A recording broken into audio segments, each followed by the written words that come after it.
C'est le 12 avril que j'ai décidé de faire un reportage sur le Covid. C'était le dimanche de Pâques. Chaque année, je rends visite à mes parents. À cause de l'interdiction de circuler, je pensais juste faire avec eux le tour du quartier. Ma mère me répond.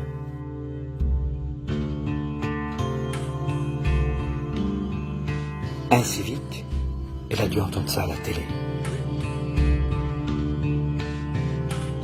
4 étages nous séparent, mes parents et moi. 4 étages, une génération et des convictions. Pour mon père, cette pandémie, c'est la fin d'un monde. Médecin à la retraite, 87 ans, en décompensation cardiaque. Une cible parfaite pour le Covid. Il a déjà rédigé son testament, il refusera les soins intensifs. Ma conviction à moi, c'est que cette pandémie est plus médiatique que sanitaire. Je ne nie pas le virus, la contagion, l'hécatombe du printemps. Le Covid est réel, mais la manière dont on le raconte est surréaliste. Nous sommes en guerre. Vous avez raison, M. Macron. C'est une guerre de l'information. Les prévisions alarmistes, accouchées par des modèles épidémiologiques, sont une arnaque.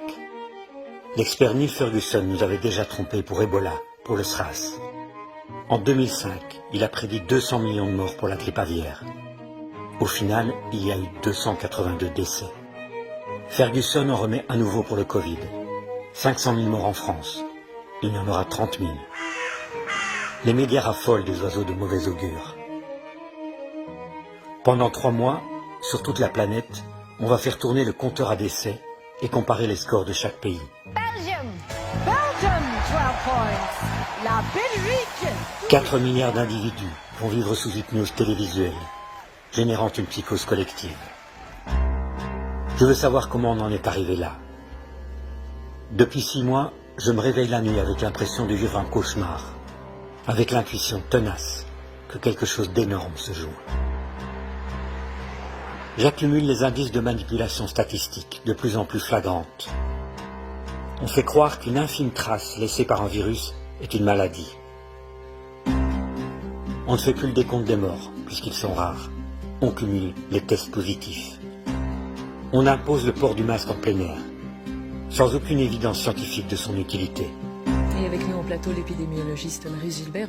Les grands médias continuent d'inviter les mêmes experts. Certains ont des conflits d'intérêts. Et toujours le même discours. Pas de retour à la vie normale avant le vaccin, présenté comme la panacée. Qui nous dit ça? Van Latten, Van Ranst. Ceux qui en 2010 nous ont vendu le vaccin GSK pour stopper le virus H1N1. Un flop monumental. Les médias ont la mémoire courte. Pourquoi le soir ne rappelle-t-il pas qu'en 2015, la grippe, la bête grippe, avait provoqué 6000 décès supplémentaires? Sans hystérie, sans masque et sans matraque.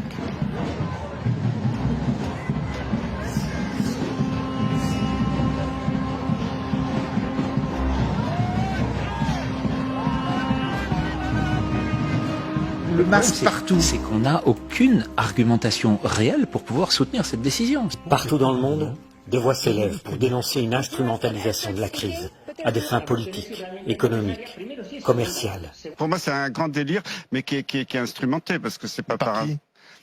par Big Pharma. Tout ça est instrumentalisé. Vous savez quoi? On va tout de suite vous dire, vous êtes complotiste, professeur Perrol. En Wallonie, certains pourtant... En Belgique, les télés ont mis des mois avant d'inviter sur leur plateau des professionnels de la santé qui contestent le discours dominant. Si on donne des nombres absolus, ça ne veut rien dire nulle part. Il était temps. 30, 40, 50, 70%. Le 9 mai, mon père m'avait envoyé un courriel.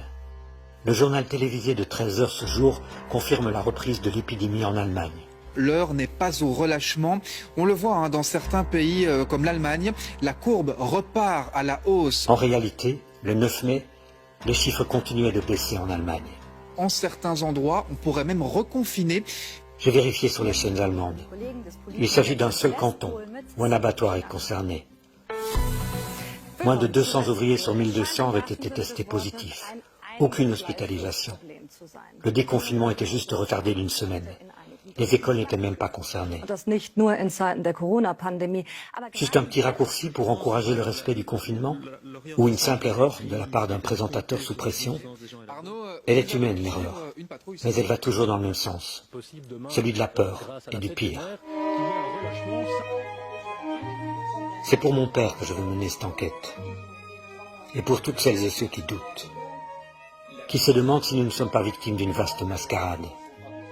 Qu'on ne me dise plus jamais que la presse est un contre-pouvoir. Je veux faire ce film parce que je ne décolère pas. Incivique et irresponsable.